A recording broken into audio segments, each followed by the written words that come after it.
The little engine in the hood. If I could show you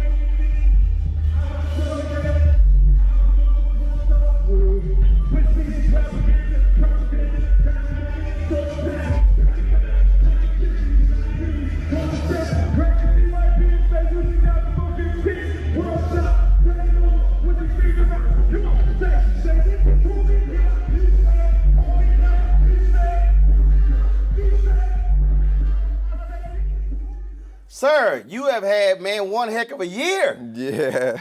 It's been good. Yeah, it's been great. Talk about, again, history made at the Grammys, but the Tennessee State folks were hyped. Yeah. Everybody who participated in the whole deal, but because it was just a totally unique project. Yeah, yeah. I was introduced to TSU through Larry Jenkins, Professor Larry Jenkins, and he kind of just took me around and let me hear the music. I was actually looking for the sound. I went on this sound run because I kind of like chase sound. So I was looking for the Joshua and the Walls of Jericho, and I found that in the marching band because they were marching around the Walls of Jericho and playing the horns. So to me, that's a marching band. So I went to HBCU to try to find that sound, and I found a sound, and it was at TSU. And you visited other HBCUs? Yeah. Before that, I went to Howard.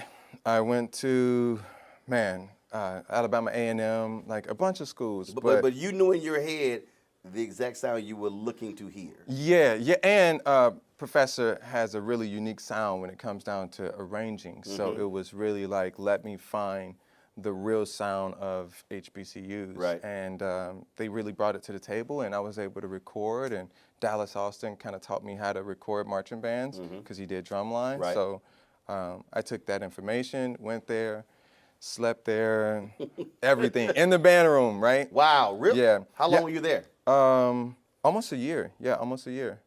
Yeah. In the band room, just recording, showing up, recording, and then we came across. It was like you were in college for that year. Yeah, right. Because I'd never been in college as well. But I knew I could help solve something for the music department. They gave me an honorary doctorate for it.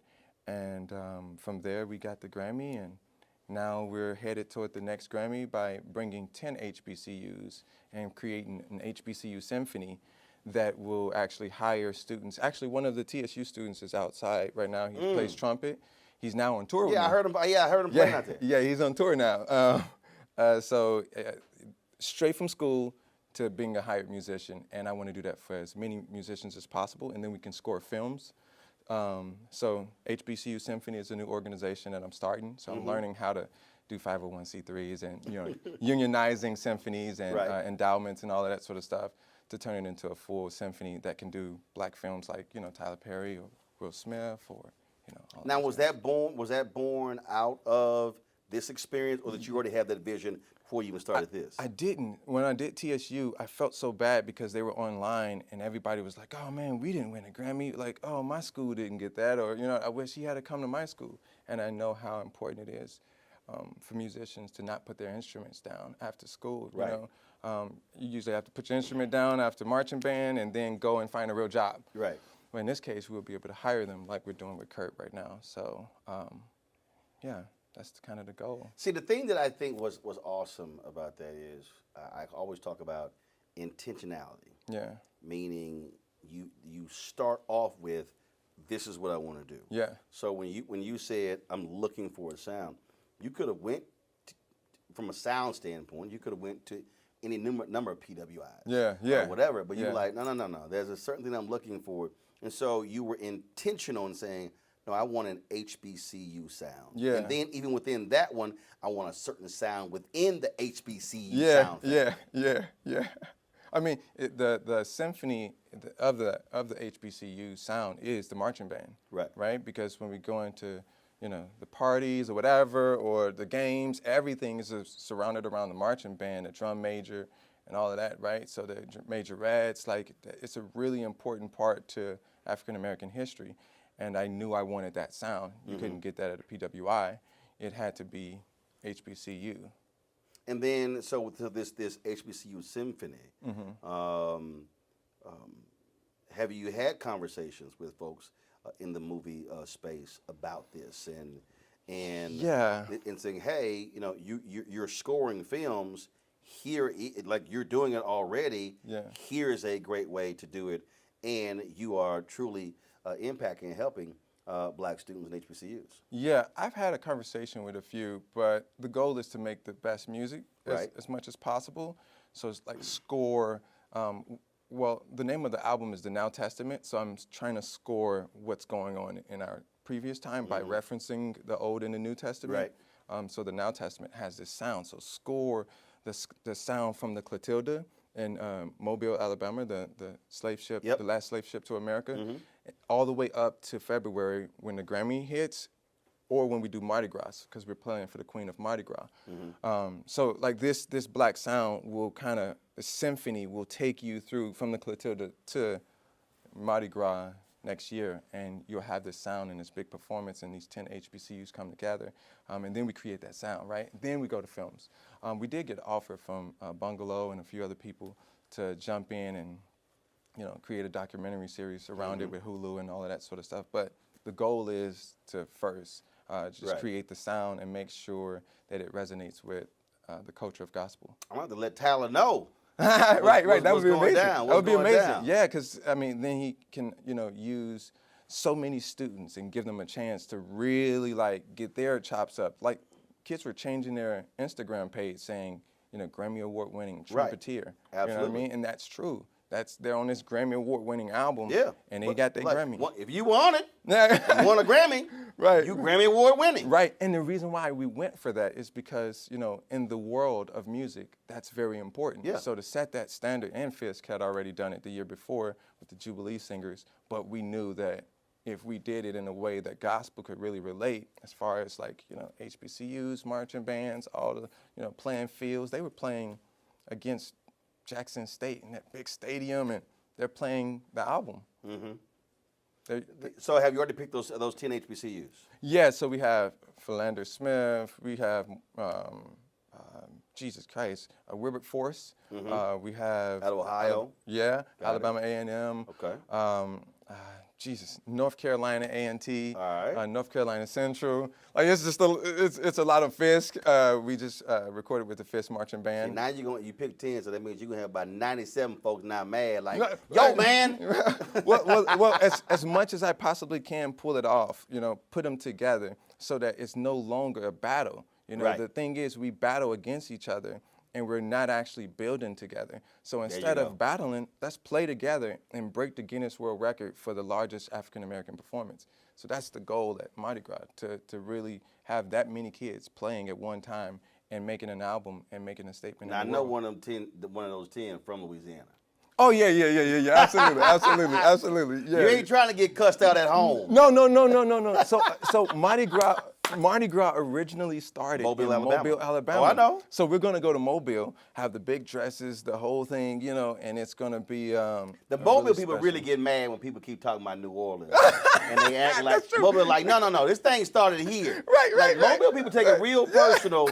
People only reference New Orleans and Mardi Gras. Yeah, because it's connected to Africa Town and how the Clotilda started from Africa Town started from the Clotilda, and that's the whole journey of what I think this album would consist of. When did this sound thing begin in your head? How old were you? Man, it was long time ago. I was a little kid, just finding sound, just chasing sound. Well, first of all, was it music being constantly played in your house? Was it in the neighborhood? Yeah. So part of my sound, I could hear it from the projects outside of the church, but my dad's church in Chicago here was really musical. Like all my brothers and sisters, our 22 brothers and sisters, are musical. But to have that 22 moment. 22 brothers and sisters? Yeah, my dad will be 100 next year. You're one of 23? Yeah. Your dad's going to be 100 next year? Yeah. Wow. Yeah. So I was always chasing. So your dad believed in being plentiful and multiplying. Right. Yeah. Right. Yes. Your mom was like, slow down. 1 of 23. Lord. That's funny. Yeah. Man, how big was your house? No, multiple houses, but it's multiple houses, different families. But we stuck together and worked on music a lot. And growing up, I just stayed around music. And at some, Other musicians in the family? oh yeah, absolutely, yeah, other musicians in the family, but I'm probably the one that actually did it, right? Because everybody else was like, oh, I don't know, I got to go to work. Let's do something Right. responsible. You know what I mean? So were you sort of, so I mean, thinking back, were you sort of that weird kid that teachers and others never understood? Because when you talk, I had this conversation with Jimmy Jam and Terry Lewis. Oh yeah. And they were telling me, they were saying that like when they listen to music, it was interesting talking to them because Prince said the same thing, that when they listen to music, it's hard for them to listen to music because they're sort of rearranging the music in their head. Yeah, So yeah, when for we sure. listen to it, just I'm listening to the music. Yeah. Where they're hearing something totally different than what we are. Yeah. Were you like that growing up? Yeah. And then when did you go, okay, I'm not quite like everybody else. I'm hearing, and did you ever say, y'all not hearing this?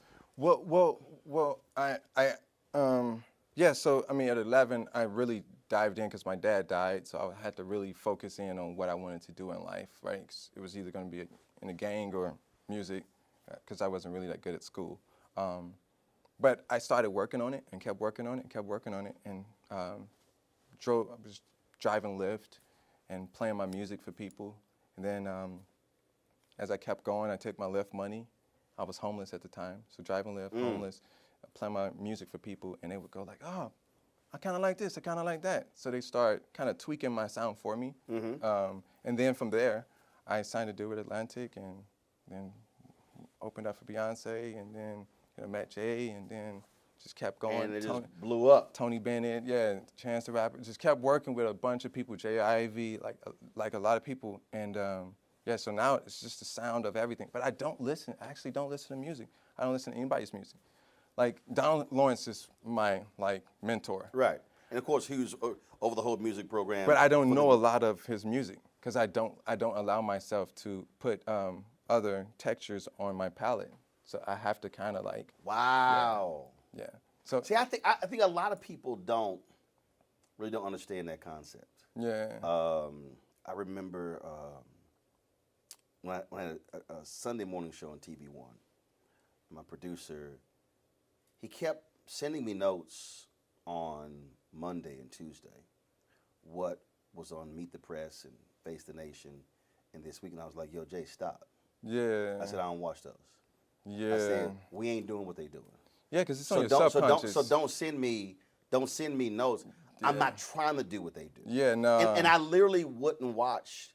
I literally wouldn't watch it. Yeah, because it messes up your genius as well. Well, I just don't. And it's like, if it's not interesting to me, then I'm like, why am I sitting here watching this? And like even now, I had a friend ask me, fellow journalist, who asked me. He said, "Oh, what columnists do you read?" I said, "I don't read none of them." What I meant by that, now I might read somebody's stuff, but I don't go, "Oh, I'm reading so and so every single week or twice a week. I'm seeking them out." I don't. I just I'm not. Even if I look at the cable news shows right now, I don't watch them. Yeah. I don't watch CNN, MSNBC, Fox News. I might see clips on Twitter or whatever, but I literally don't watch it because what we do with my show is so different, and I'm just like, I'm not getting anything out of that. Right. And it's hard for people to really understand that because it's what you just said.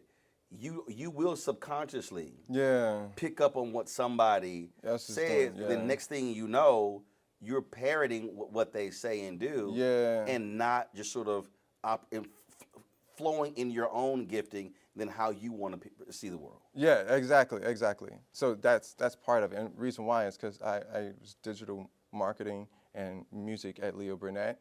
And Leo Burnett is an agency. Yep. And a Chicago institution. Yes. So I understand the psychology behind sound and audible branding, right? So how it sits in your subconscious and kind of forms your thoughts for you through culture. So I prefer not listen to music so that I can focus on finding something that's ancient, like a marching band playing a gospel album.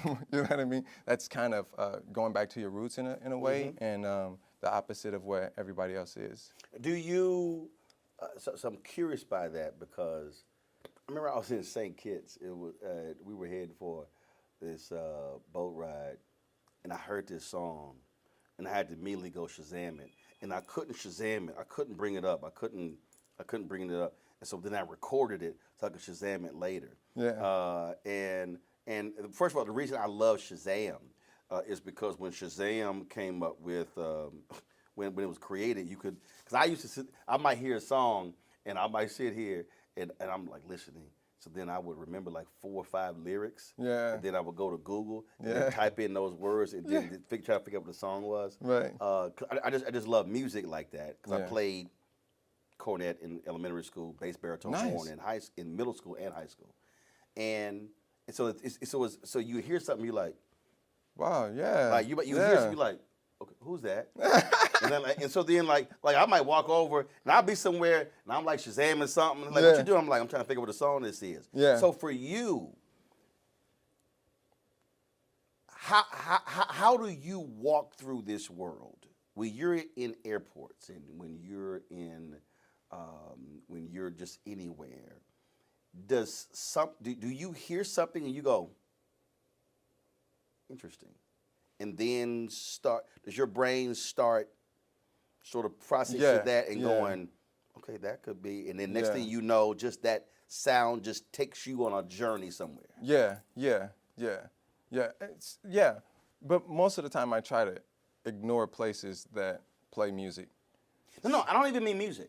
Oh, I'm just saying if you're sound. somewhere and you might hear a sound, Yeah. and then I've how heard, your brain works, you hear a sound differently than other people's. Sort of like when Ray Charles, when he heard sounds as a kid when he was blind, he heard differently because he couldn't see. Yeah. No. So I definitely. so do you hear differently and then go, okay, I can do something with that, and then next thing you know, your brain is just going somewhere with it. I can take sounds. I can hear sounds. I can replace music. I can take vocals out of my head. I can hear sounds as in somebody or actually I was talking to a I friend. mean, like all this sound I'm hearing behind me right now, trying to figure out why this is happening in the middle of this interview. Yeah. Or like when he had the Velcro pants right there and made that noise, and I'm like, really? In the middle of this interview? Yeah, I heard that too. Yeah. That's funny, dude. Oh my God. Because see, you heard it too. Yeah, I heard it. I definitely heard it. I heard it. But I can hear sound. I was in the shower. I take about 3 or 4 showers a day, right? If I can, because I'm just thinking. You like Dwayne The Rock. He does the same thing. Oh, that's crazy. I didn't They know like that. 3 or 4 a day. Yeah. But I can actually hear the key of the water dropping off me. Yeah, for sure. Or like there was You could hear, wait a minute, hold up. You could hear the water dropping off. Yeah, I can hear what key was in. Yeah, or like a friend had a faucet that was a little on and I can hear the whistle. I'm like, yo, that key is, Or I can listen to 432 and tell the difference between 440 and 432 hertz, so I can feel it. Like I'm in the studio most of the time, so I can feel sound. Yo, that's crazy. Yeah, it's pretty insane. No, It drives me insane a little bit. No, that's what I was about to say. Bootsy's the same way though. Bootsy Collins, he's the same way. Like, yeah, like there's people that get stuck into finding sound and creating sound that they might go perform, but they really feel like prostitutes when they perform. It's more so they like to create things. Right. Like Prince. Like he can perform, but Right. he wasn't trying to be like Michael. He was more so in the studio making albums and albums and albums and albums that we still have yet to touch. Because he was in search of something. Yeah. He was like I was totally like when he left Warner Brothers, and then he left them when he left the 700 songs. Wow. And his whole deal was none of those songs were good enough for release.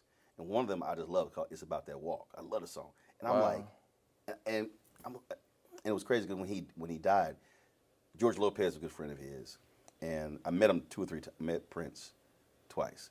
Wow. And it was crazy because Van Jones told me, I swore y'all were friends because he always talked about you. He made my book and everything. And George once said, man, I would have loved for you and Prince to have a music conversation. And would have loved to have a conversation. And I would have loved to ask him, that's a banging song, but why for you was that not good enough for release? I mean, it's an amazing song. I totally understand. So I would love to ask, how was that one not good enough to be released. Yeah, I'm releasing tonight at 12 a.m. tomorrow or something, and I was in the studio working on the music and ready to release it. And my guy called me and was like, yo, you gotta hurry up, you're gonna miss the Grammy deadline. And then you did all of this, no, you gotta hurry up. And it's not finished, but I had to upload it in order to meet the deadline. Right. I was full body on the floor crying for hours. Because for you, It wasn't perfect. it wasn't, wow. Yeah, so I feel that, yeah. So how do you then deal with that? Because And in some ways, I'm gonna ask them, can I replace the audio like later? Like, hey, distribution, you already did that. You released it. Now let me tweak the mix real quick and send it to you again. And then no, put what it I out mean by again. that, in some ways, because you said it earlier, in some ways, you're trapped by the genius, and Yeah, sometimes you have to let it go. Yeah. So do you have those around you who you trust who are kind of like, sir, Yeah, Jay Ivy, for sure. we gotta let it go, bro. Yeah. He's like, yo, you gotta let it go, for sure. But I mean, it's the first symphony for gospel, period. We've never had an artist that was a symphony. Right. And then it's HBCUs, you know what I mean? And it's the HBCU symphony. Like we didn't even have one of those before. It must drive you crazy that schools today don't have the same appreciation of music and the arts that they used to. As I said, I played in elementary school, junior high, and high school. Yeah. And it bugs me because I absolutely believe that playing an instrument Yeah, it's essential. has played a huge role in my success as a journalist. Wow. Because you have to read music. Yeah. You have to study music. Yeah. You have to listen to the sound of other people and then understand I'm playing too loud. Yeah. I'm not yeah, playing loud right, enough. Right. And so then you can literally apply all of that music to so many other areas of life. Yeah. That's true. Did you play an instrument when you were in school? I could play a little bit. I could play a little bit of drums and piano and stuff because my dad was a pastor. If the musician doesn't come or show up. So you weren't. So what's interesting to me is you really were not a hardcore musician. No. But you have this sounding gift. Yeah. That's also what's interesting because normally, like when you mentioned Prince and I mentioned Jimmy Jam and Terry Lewis, a number of people they play instruments. Yeah. I actually wouldn't compare myself to them at all, to like Prince or Michael or anybody like that. I chase sound as like almost a science, right? So it's like I'm chasing it almost like an A&R, like a Berry Gordy or like, because they're musical. They're just, they can hear hits and they can make them based on hearing, but they can't make them off hands, right? Like you can't. Yeah, like, Bear was a songwriter. Yeah, but he wasn't. I can songwrite. He wasn't a musician. I can write songs on anything. Like the other night when I was on the floor, Were you on the floor crying? Yeah, for hours. I saw an ant and I saw the ant shadow, and I was like, I've never seen an ant shadow. It was so beautiful, and I was like, I can write a song about that. That's gonna be so dope. But it's those type of things where you can write songs about almost anything, but you have to like hear them. And musicians can play anything. Right. But it's about placement. It's about timing. It's about scoring a moment and shifting energy. So yeah. So do the people around you, do they have to understand when something happens? You like, y'all chill out. That's just her. Because some people kind of be like, what, like have you had where your mind sort of drifts off? You could be with a group, you could be going somewhere or whatever, and you're just sort of like something just takes your mind away. Sometimes it's kind of like, y'all just chill. Don't worry about it. That's just him doing what he does. Yeah, most people encourage me because it's an exploration, you know. So if I hear a sound and I go, just let me go. Like my journey in life is my journey in life, and I'm meant to experience life a different way than everybody else is. Absolutely. So last question for you. So Bree Babineau, who's on this tour, You already said you don't listen to music, so Yes, maybe you. So here's the deal. So I threw out Debris. We were just talking, and then I threw out the Commodore song Zoom, and she was like, "Who's that?" Then she thought Lionel Richie was Lil Richard. So she had no idea what Zoom was. And I was like, "Girl," I said, "Black folk." When I said he can't perform no concert, and he don't play Zoom. Right. Then I mentioned Jeffrey Osborne and LTD, and she swore Jeffrey Osborne wasn't even black. So, do you know who Lionel Richie and the Commodores are? I know Lionel Richie because of Jay Ivy. Lionel Richie was like, "You guys got to do another album." But do I know Lionel Richie songs all the way through, or no? Gotcha. But at least you know Lionel Richie. Yes, I definitely know who Lionel Richie is. Yeah, for sure. Bree. See, because I was snatching her black card. I told her black card review status. Okay. Do you know Jeffrey Osborne, LTD? No. Okay, so you looked up and got the first half right. She ain't know nobody. She said he ain't black with last name Osborne. I was like, oh my God. Only one of the greatest singers, unbelievable brother, drummer for LTD, became lead singer. You're right. So yeah, Bree was struggling. She was struggling. Then she challenged me to ask everybody else on the McDonald's tour. Ask everybody on the tour if they knew Lionel Richie. Both of them. And then she told me I couldn't ask Hezekiah and Anthony because they were older. But she said everybody else younger, they ain't gonna know who you talking about. Yeah. And I proved to her she was wrong. Yeah, I definitely know Lionel Richie. Yeah. Good. Yeah. He told us keep our foot on the gas, like keep working. Next Grammy, keep moving. There you go. Don't think that it's that you've acquired anything. Go to your second mountain. There you go. Well, when he's only one of the greatest songwriters of all time, so that's some sound advice. Man, great conversation. Good seeing you. Absolutely. And good luck with everything, baby. Thank you, man. I Appreciate it, man. Thanks a bunch. Yes, sir.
He my homie, he talks to me like an